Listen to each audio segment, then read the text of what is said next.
Vamos abrir agora a palavra de Deus, do Evangelho de João, capítulo 6. Esse será o texto da pregação nesta tarde. Evangelho de João, capítulo 6.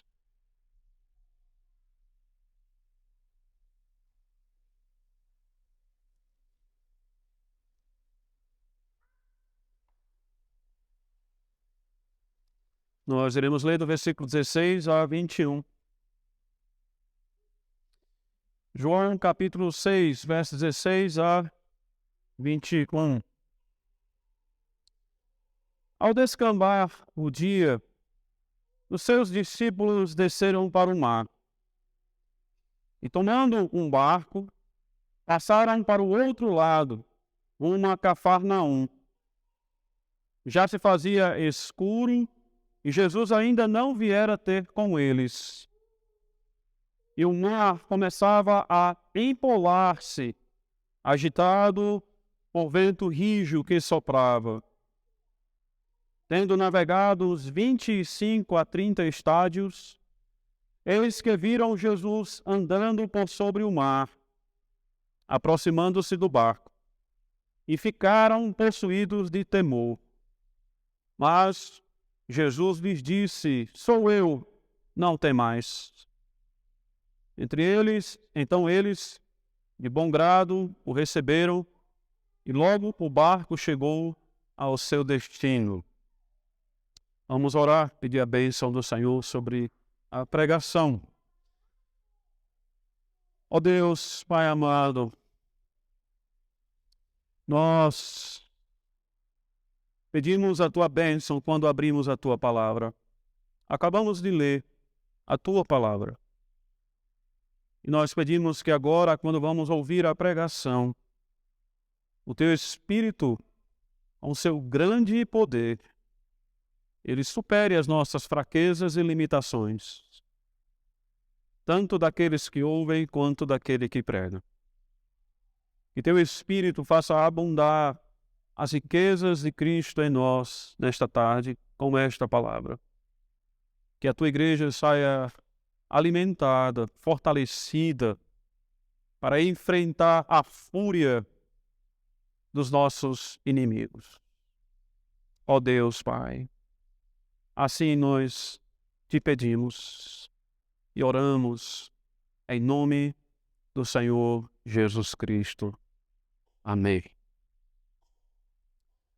Amados no Senhor Jesus Cristo, antes de iniciar propriamente o sermão sobre a passagem, eu quero fazer uma observação com respeito à inspiração da Escritura. Eu faço isso porque todas as vezes que nós temos um texto nos Evangelhos, especialmente, em que você pode encontrar a mesma história sendo contada por pessoas diferentes, que esse é o caso desse evento que nós estamos lendo aqui hoje, relatado por João, acredito que se faz necessário que nós nos lembremos com respeito à inspiração desses registros da história. A inspiração da palavra de Deus, ela aconteceu de um modo em que organicamente Deus usou, se fala organicamente porque não foi diretamente, mas Deus usou a capacidade mental, as emoções, o conhecimento, a vida, as circunstâncias daqueles que escreveram os textos bíblicos, e aqui se tratando dos evangelhos, dos 4 evangelistas. E Deus, usando essa capacidade e toda essa composição do ser, vamos dizer, do autor humano do livro bíblico, se fala então que organicamente, usando essas capacidades e habilidades, Deus ele fez com que cada palavra que tivesse sido escrita e registrada fosse de tal forma inspirada que não se poderia ser considerada como sendo uma palavra humana. Apesar desses homens terem escrito como homens e com as suas capacidades, eles foram inspirados por Deus, Deus soprou neles de tal maneira que o resultado final que nós temos aqui em mão é de completa e total inspiração divina. E se encaixa naquilo que Pedro diz com respeito às profecias, de que as profecias, no caso aqui, a palavra de Deus escrita, ela não pode ser considerada como sendo algo de particular, mas como sendo algo de fato que vem do Espírito de Deus. Mas, aí é onde eu quero explicar que não pode ser considerado particular, porque não foi escrito pela vontade humana. E as palavras que foram colocadas, o resultado, tudo que há aqui, foi por direção soberana do Espírito. Agora, por que falar sobre esse particular?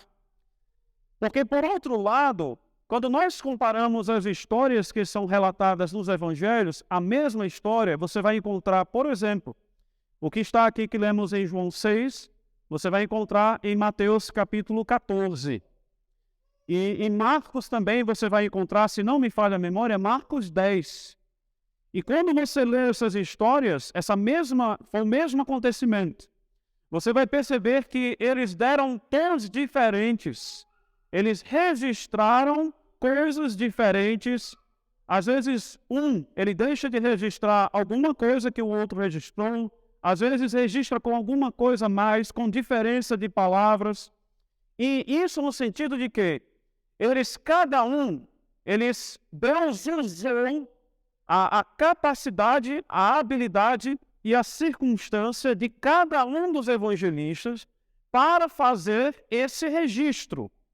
Então, a inspiração divina aqui, ela é completa, ela é plena e ela é verbal.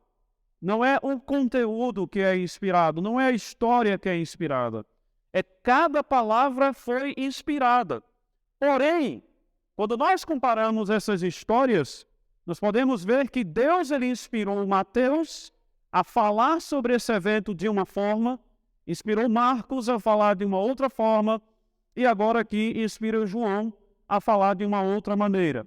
Então, nesse sentido, foi uma inspiração particular, ou seja, cada um foi inspirado conforme a soberania de Deus e as suas circunstâncias, tudo dentro do processo do Espírito Santo, conduzido pelo Espírito Santo. E por que é que eu estou dizendo isso aqui mais uma vez? Porque quando nós comparamos esse mesmo relato que é feito pelos evangelistas, nós vamos encontrar diferenças. E é exatamente nessas diferenças que nós vamos encontrar o propósito de cada um que escreveu a história. Qual foi o propósito? Nós falamos assim, qual é o propósito do autor, João? Entendendo que nas entrelinhas ou por trás das cenas, quem na verdade está com o propósito e quem está ditando e dizendo aquilo que deveria ser escrito é o próprio Deus. Mas nós falamos sobre os autores, de que, por exemplo, João registrou dessa forma e teve esse propósito de registrar assim, entendendo que, em última instância, ele fez isso conduzido por Deus. E o final é que, na verdade, nada foi produzido por vontade própria de João, mas tudo por inspiração divina. O que é que isso tem a ver com esse texto aqui? É que, se você observar, exatamente antes de vermos essa história, o apóstolo João, o evangelista João, ele registra a multiplicação dos pães, e que não é exatamente igual ao que fazem os outros evangelistas. Então, quando João ele registra o evento da multiplicação dos pães, que são os versos anteriores, ele está mostrando que o Senhor Jesus ali, ele estava dando uma demonstração no milagre de que ele era aquele maná que veio do céu para alimentar Israel no deserto, era ele mesmo. E que por isso ele era capaz de alimentar as pessoas, de dar pão às pessoas, obviamente como uma representação daquele que alimenta a fé delas.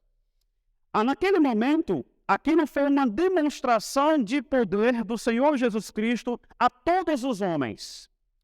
E você vai conferir porque João, quando ele registra o milagre dos pães, ele diz assim no final, verso 14: vendo, pois, os homens o sinal que Jesus fizera, disseram: este é verdadeiramente o profeta que devia vir ao mundo.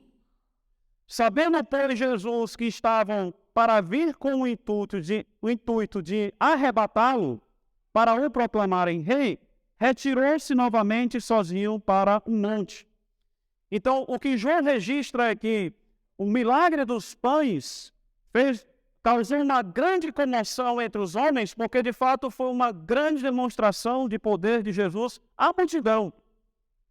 Só que agora, quando ele passa para o evento em que os discípulos eles vão para o mar, João ele agora afunila e ele entra em acordo com Marcos capítulo 6, eu falei capítulo 10, mas na verdade é capítulo 6, de que Marcos registra que esse evento que aconteceu, que nós lemos aqui, dos discípulos irem para o mar, dizem que isso aconteceu porque os discípulos eles ainda não haviam compreendido o milagre dos pães e que diz que o coração deles estava endurecido. Então, aquele evento da multiplicação dos pães foi uma demonstração às multidões, mas a conclusão é que os discípulos de Jesus, aqueles que estavam lá com Jesus, eles ainda não haviam compreendido as coisas corretamente, ou pelo menos, eles ainda não haviam amadurecido a fé deles. E aí é quando entra esse evento, esse acontecimento. E esse acontecimento agora, ele entra como um verdadeiro teste particular para os discípulos. A circunstância é que agora os discípulos eles vão estar numa situação de teste, de provação. Eles precisavam ser provados na sua fé, ter a sua fé amadurecida, para entender que Jesus de fato era o Senhor de toda a criação, o Senhor do universo e aquele que veio salvar os seus discípulos. Então, nós devemos começar essa passagem entendendo exatamente que o propósito dessa passagem, desse relato de João, é de trazer aos discípulos um teste da sua fé para que ela amadureça. É um teste particular. E eu quero começar destacando 4 coisas nesse evento, nessa narrativa de João. Há 4 coisas aqui que são importantes, que nós precisamos destacar. Primeiro, é a própria cena em si. Como eu disse, os evangelistas eles vão escrevendo conforme as suas habilidades. E Deus vai inspirando essas habilidades de escrever, o entendimento deles. E observando assim, você percebe que a narrativa, a história sendo descrita por João, ela vai se desenvolvendo num problema. Ela vai aos poucos se intensificando num problema. A cena que é descrita nesses versículos vai mostrar isso, as várias cenas.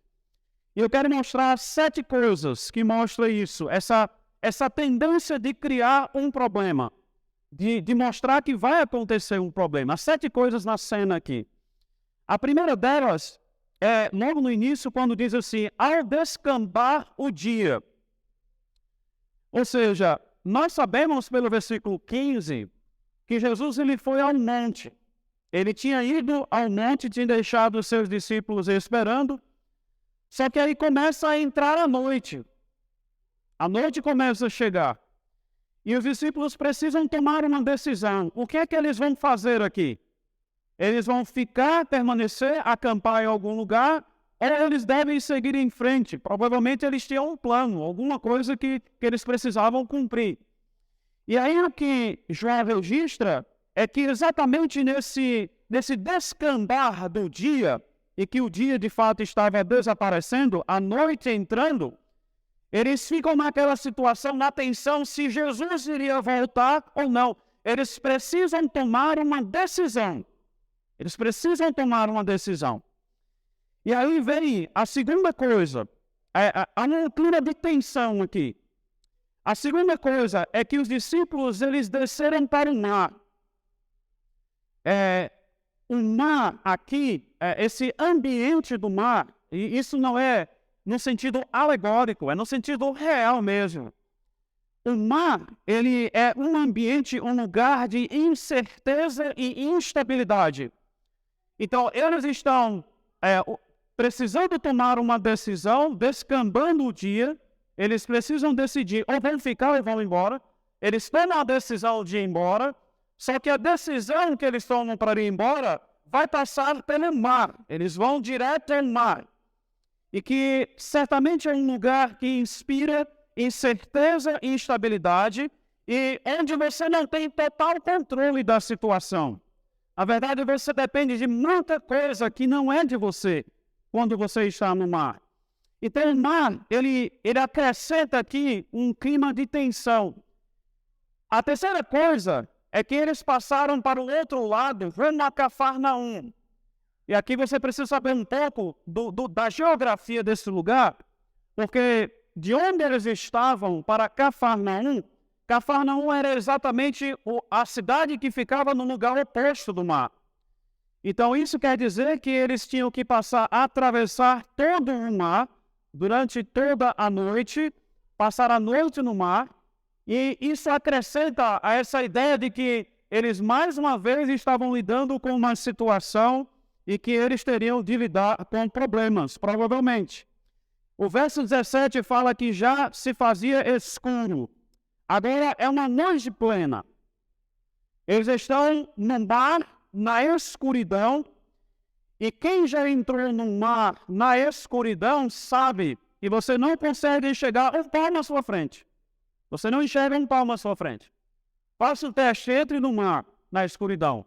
3 da manhã, entre no mar, você não enxerga um palmo à sua frente. Nada. Estão eles lá, tendo que atravessar todo o mar, na escuridão, e agora a tensão se complementa, porque o verso 17 diz assim, Jesus ainda não tinha vindo ter com eles. Eles não tinham Jesus nesse momento ainda. Eles estavam atravessando o mar, primeiro à noite, eles estavam indo para o mar, eles já estão no mar, eles estão em direção ao outro lado do mar, eles não estavam fazendo o que muitas vezes Jesus fez, que foi pela borda, e que estava andando no mar, mas atravessando cidades como se estivesse na borda do mar. Mas eles estavam, de fato, atravessando o mar. E aí o verso 18 acrescenta mais uma coisa. A sexta coisa é que um grande vento, o verso 18 diz assim, e o mar começava a empolar-se, agitado por vento rijo que soprava. Então, o grande vento começa a tomar os discípulos no barco. A sétima coisa, eles tinham navegado 25 a 30 estádios. Se nós convertermos isso para quilômetros, eles tinham navegado 6 quilômetros. Ao todo, a distância que eles iriam percorrer era de cerca de 10 a 11 quilômetros. Eles estavam exatamente no meio do mar. Exatamente no meio do percurso. E isso pelo menos vai dizer uma coisa, é que não tem mais como voltar, porque quem está no meio do percurso, você não vai tomar mais uma decisão de voltar. Se você está no início, você volta. Mas se você está no meio, você agora não tem mais uma decisão para voltar.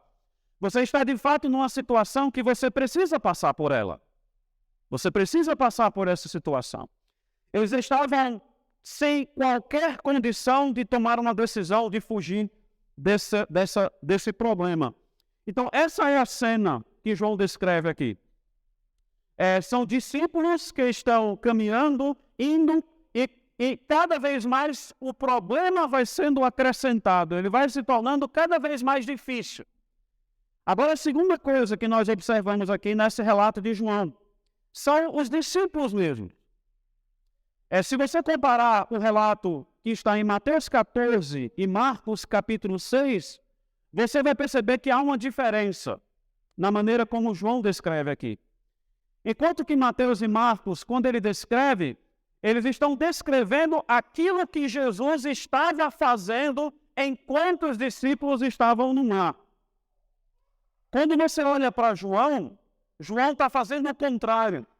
João praticamente elimina Jesus da história e ele, como que uma câmera, ele fica olhando para os discípulos, descrevendo cada coisa que os discípulos estavam sentindo. O foco de João aqui é de mostrar como os discípulos estavam reagindo à circunstância. Por isso ele descreve, verso 16, que eles desceram para o mar. Foi uma decisão deles. Eles tomaram uma decisão. Segundo, eles foram em direção ao outro lado. Mais uma vez, focando que os discípulos estavam eles mesmos caminhando para outro lugar. 19. João diz que eles viram Jesus se aproximando. Então, mais uma vez, a cena está acontecendo, a história acontecendo, e aí o olho é para os discípulos. Como é que eles estão reagindo a essas coisas? Como é que eles estão se comportando? E o verso 19 diz que eles ficaram possuídos de temor. Mateus e Marcos falam que Jesus foi ter com eles.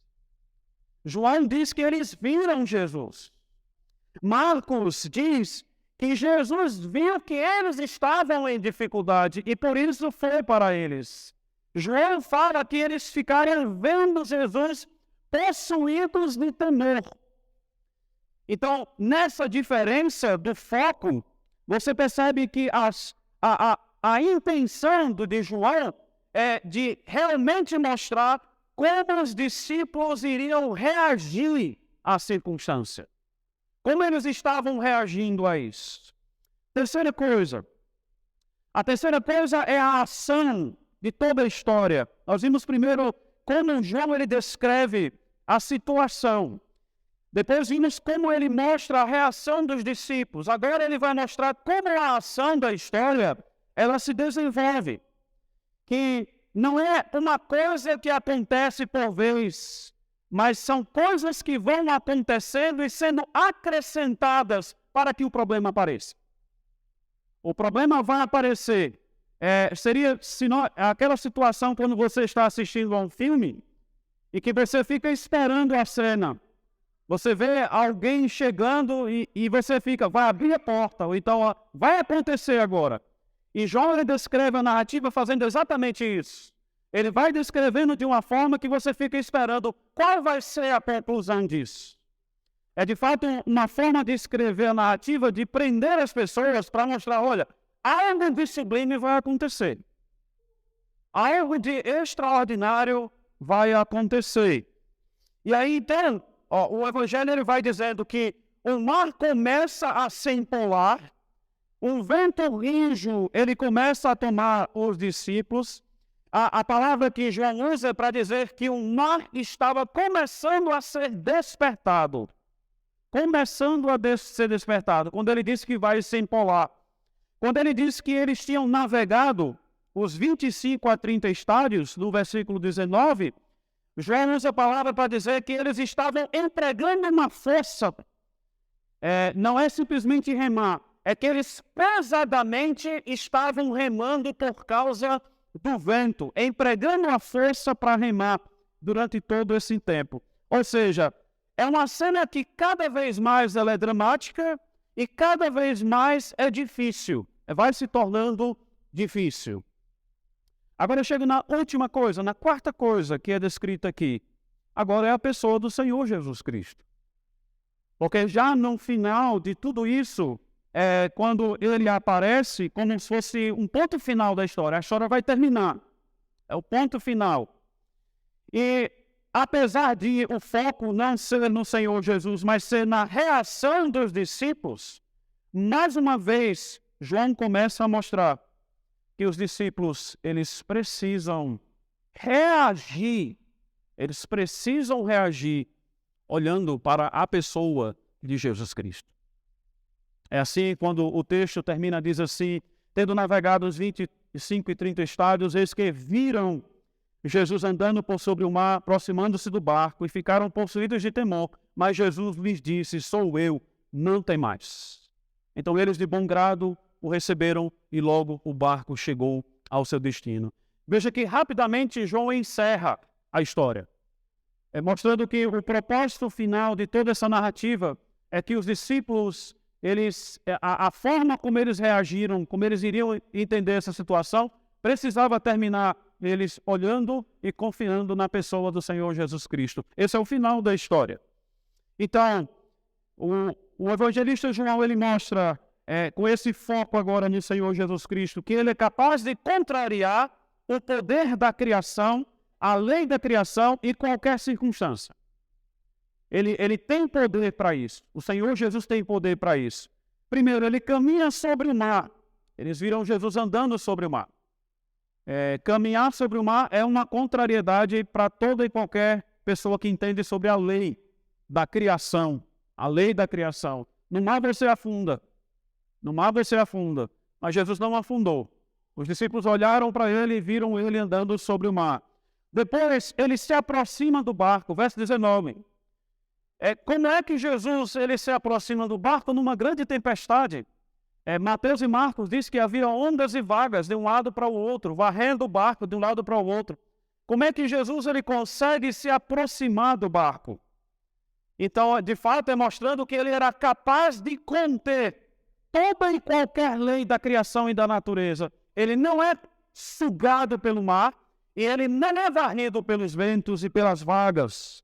Diz que ele faz o barco chegar ao seu destino. Verso 21. É exatamente como termina a sua história. Ou seja, agora quando João termina, ele termina mostrando que Jesus, aquele que havia feito a multiplicação dos pães, alimentado as multidões, agora ele está mostrando aos discípulos pessoalmente. É só ele e os seus discípulos agora. Só eles.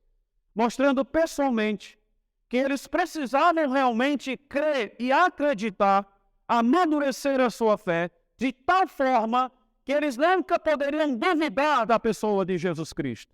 Que eles deveriam confiar plenamente na pessoa dele. Qualquer dúvida que fosse deveria ser colocada de lado, porque ele é capaz de salvar os seus discípulos em qualquer circunstância. Em qualquer circunstância. E daqui eu tomo um exemplo do que nós lemos de Eliseu, porque o texto que nós lemos de 2 Reis fala que Eliseu era um homem de Deus, era um profeta. E aí ele, dentre outros homens de Deus, outros profetas, acontecem de eles construírem um lugar para ficar e um machado de um cai.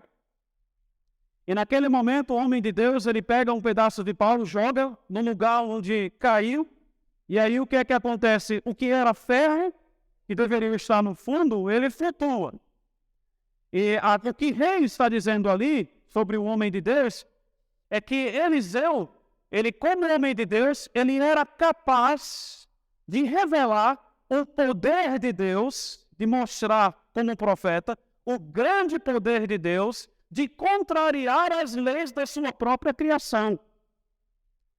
Mas agora, quando nós olhamos para o Senhor Jesus mesmo, andando por sobre o mar, enfrentando as vagas e ondas e os ventos, o que João está dizendo, trazendo de vez de Eliseu, é que não é que Jesus era capaz de mostrar que Deus era poderoso para frustrar as leis da criação, mas é que ele mesmo, o próprio Senhor Jesus Cristo, ele era suficientemente capaz de frustrar toda e qualquer lei desse mundo, tudo que for desse mundo, porque ele é o próprio Criador. Porque ele é o próprio Criador. Por isso ele diz, não temas. Não temas, sou eu. Sou eu. Não temas. O que é que esse relato, então, ele nos ensina? Há duas coisas que eu quero trazer sobre esse relato que mostra que Cristo é o Senhor e que nós devemos crer nele como o Senhor da criação. Primeira coisa é que Cristo, ele, como um Senhor que ama os seus discípulos, ele testa a fé dos seus discípulos, ele prova. Ele realmente traz testes com o objetivo, que esse é o propósito aqui, com o objetivo de amadurecer a fé dos seus discípulos. Mais uma vez eu quero trazer você aos outros evangelhos. Se você ler Mateus 14, você vai perceber que Jesus estava, lá Mateus registra isso, que Jesus estava insistindo com os seus discípulos que eles fossem. Ele havia insistido com os seus discípulos que eles fossem embora porque Jesus iria para o monte. Aqui João registra apenas que simplesmente Jesus se retirou para o monte. E os discípulos, chegando à noite, tiveram que tomar uma decisão. Vamos fazer o quê? Vamos embora. Mas o que está sendo revelado aqui é que toda essa situação, toda essa circunstância, ela não foi por acaso. Aqui foi o Senhor Jesus, como o Senhor de toda a criação, ele trazendo as adversidades do mar, as incertezas. Ele usou aqui o mar como um instrumento. O mar onde se você coloca de pé, você afunda. Se você entra em uma embarcação, e obviamente tendo em mente aqui uma embarcação de pequeno porte, que esse era o caso, você não tem controle. Você não tem total controle. Você não dita exatamente para onde você deve ir. Você precisa de vários fatores para que eles concorram e que eles te ajudem para que você chegue no lugar onde você vai. Então, toda essa situação é de o Senhor Jesus trazendo seus discípulos para um teste.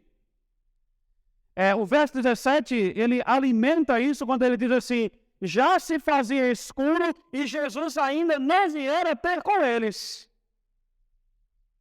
Ou seja, a impressão que dá é que Jesus estava realmente esperando o exato momento em que ele iria se encontrar com seus discípulos. Não foi uma surpresa.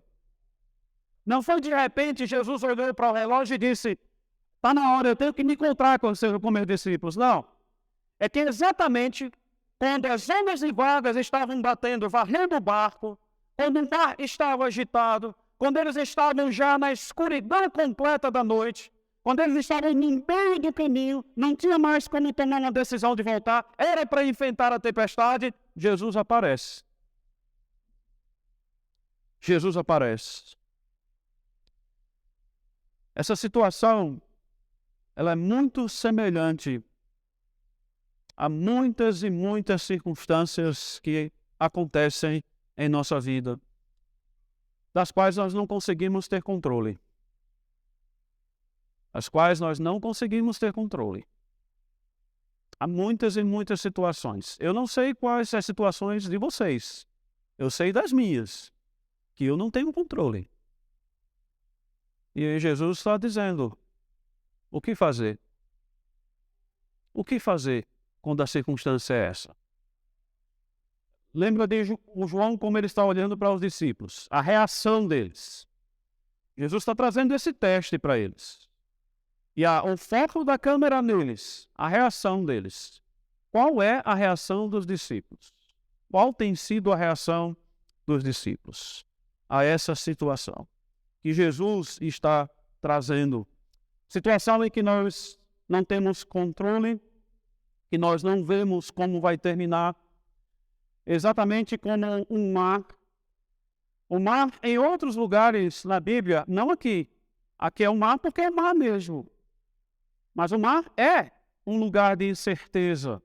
Mas em outros lugares na Bíblia, você pode, por exemplo, Isaías 14. Isaías 14 diz que as nações elas iriam se perturbar como um mar agitado. Iria causar grande confusão em Israel. Porque, de fato, o mar, ele representa essa instabilidade, essa circunstância de que você não tem controle completamente. Você está dentro de uma incerteza, você não sabe o que vem. Então, os discípulos e nós, quando estamos em circunstâncias assim, que somos colocados pelo Senhor Jesus Cristo, a reação, o ensino aqui é claro. É de que essas circunstâncias elas são colocadas em nossa vida não para abalar a nossa fé. Não é para abalar a nossa fé.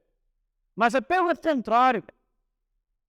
Quando nós enfrentamos dias difíceis na vida, que nós não temos controle, que nós pensamos exatamente assim, Eu não tenho mais controle de nada. Até eu posso pensar em simplesmente acabar com a vida, ou fugir da vida. Não quero fazer, não sei nem o que fazer mais da vida, porque não tenho mais controle da situação. O objetivo de quando nós estamos em situações assim, de quando Cristo, Ele permite que um mar na nossa vida seja de fato agitado com ondas e vagas, é para fazer exatamente o contrário da nossa reação. Exatamente o contrário. É de fazer com que nós confiemos que toda e qualquer circunstância, inclusive aquelas que não estão no nosso script, não estão no nosso projeto, toda e qualquer situação, elas nos vêm pelas mãos do Senhor Jesus Cristo e com um propósito. E com um propósito. Não tem nenhuma circunstância na nossa vida que não seja pelas mãos do Senhor Jesus Cristo e que não tenha um propósito. Não tem. Não existe. Pode riscar isso da lista, porque não existe.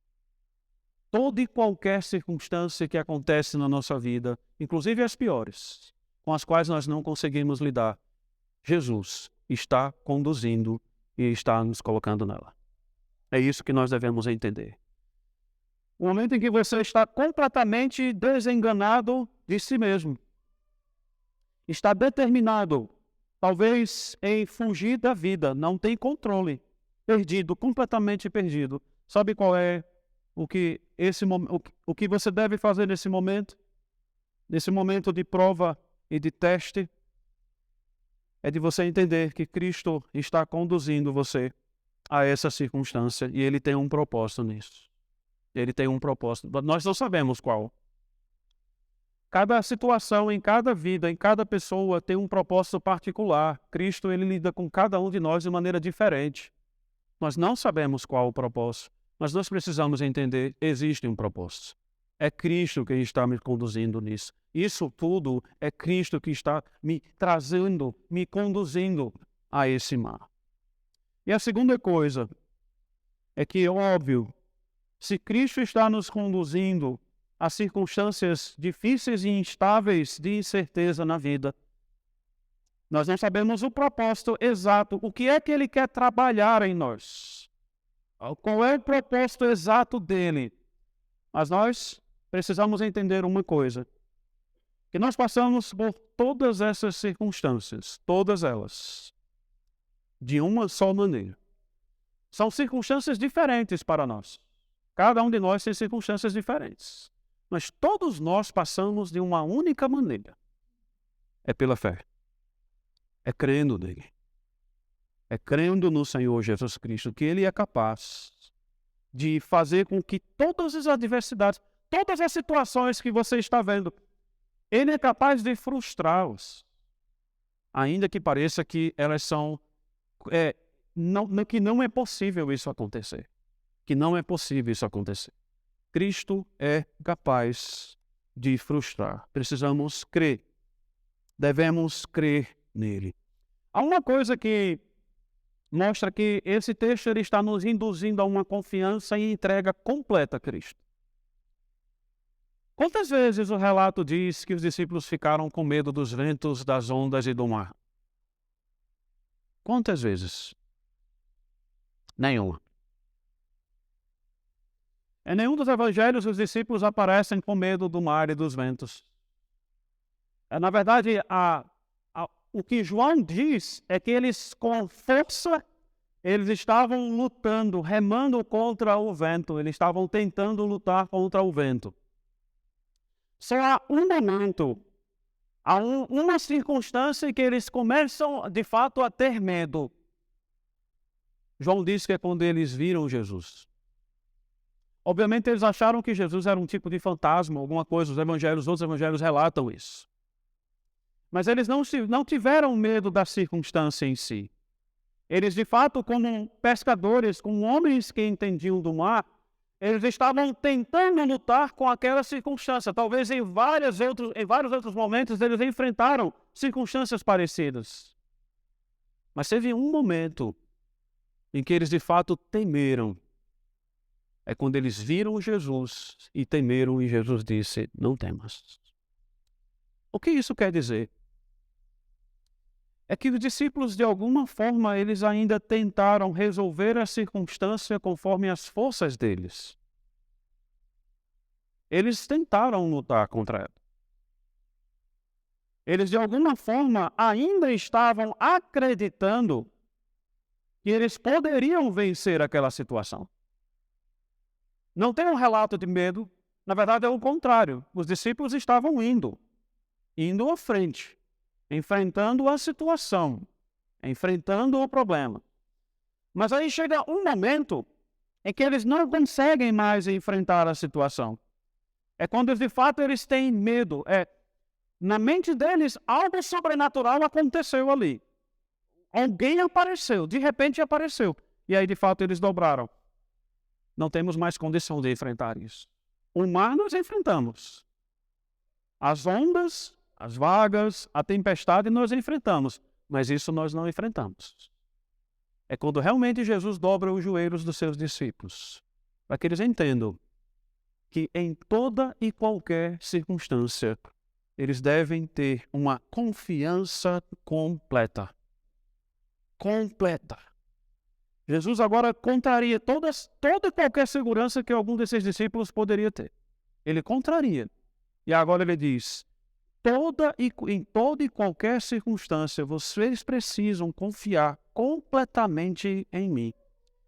E veja que o texto diz, quando Jesus sai, o texto diz assim, então eles, de bom grado, o receberam e logo o barco chegou ao seu destino.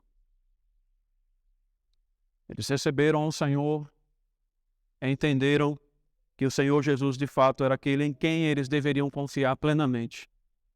Era aquele que poderia frustrar as leis e poderia de fato controlar toda e qualquer situação que eles não poderiam.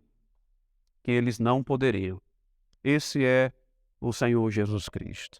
E eu termino perguntando a você nesta tarde. É nesse Jesus em que você crê? É nesse Jesus em quem você crê? Que de fato em toda e qualquer situação que advém na sua vida, até mesmo as piores, nas quais você vê um grande problema. É nesse Jesus que você crê? Que você depende dele, que você deve confiar nele em toda e qualquer circunstância, entregar completamente a sua vida. Não é uma parte. É que ainda que você enfrente ondas e ventos e mares, ainda que você esteja buscando com força remar contra essas coisas, que isso não seja às custas de deixar de confiar no Senhor Jesus Cristo. E que, no final das contas, Ele é quem tem o poder, a força e o domínio sobre tudo e sobre tudo. Até sobre aquilo que nós não temos. No mar você afunda. Cristo mostrou que Ele não. Aos ventos você é varrido. Cristo mostrou que Ele não. E assim nós devemos recebê-lo. Confiando sempre no Senhor Jesus Cristo. Não importa. Como eu disse, há muitas circunstâncias, muita na vida. Circunstâncias de emprego, de trabalho, circunstâncias de doença, circunstâncias de família, circunstâncias com filhos, com pais, com mães, com escola, com tantas coisas na vida, dias difíceis, com vizinhos, com uma sociedade pagã, perversa e mal. Muitas ondas e vagas estão batendo no barco. Mas como nós lidamos com isso? A mensagem aqui é, nós devemos confiar. Isso é uma fé amadurecida. É quando nós enfrentamos todas as circunstâncias, crendo no Senhor Jesus Cristo e dependendo dele completamente. Completamente. Que essa seja a sua fé. Que Cristo ele teste a sua fé. Ele realmente prove a sua fé. Para que você venha depender dele, somente dele. É assim como nós crescemos, como cristãos e servos de Deus. Amém.